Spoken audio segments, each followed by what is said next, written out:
استسقاء کی نماز میں چادر الٹا کرنے کی حکمت کیا بیان کی گئی ہے؟ چنانچہ استسقاء کی نماز میں امام صاحب کا چادر الٹنا،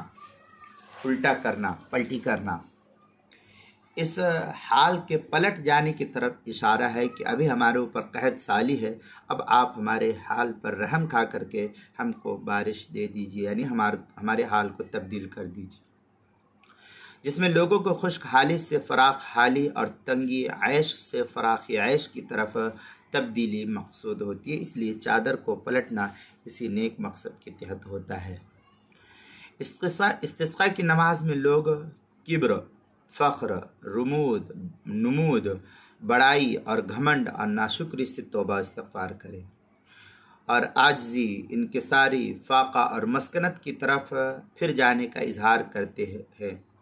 پھر چادر کا الٹا کرنا، یہ تصوری زبان سے انسان کی حالت زار کو بتلانا مقصود ہے اور حالت کا عجز کا اظہار ہے، اور زبانی افعال کا اظہار زبانی اقوال کے اظہار سے زیادہ ہی کامل ہوتا ہے۔ نیز اس میں اس بات کی طرف بھی اشارہ کیا گیا ہے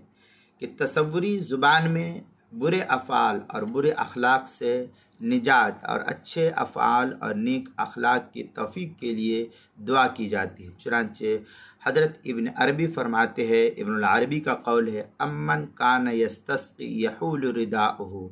تحول عن الافعال علیک ترتقا، یہ اے وہ شخص جو قحط سالی میں استسقاء کی نماز پڑھتا اور چادر الٹاتا ہے، تو اپنے برے افعال کو الٹ دے اور نیک افعال اختیار کر تاکہ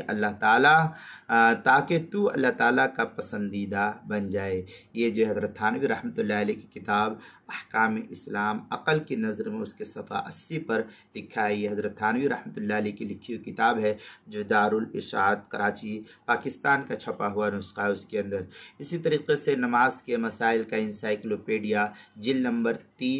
نمبر 1 صفحہ نمبر 93 حروف تہجی الف، عنوان ہے استسقاء کی نماز میں چادر الٹا کرنے کی حکمت، اس کے تحت جو ہے اس کو نقل کیا گیا ہے۔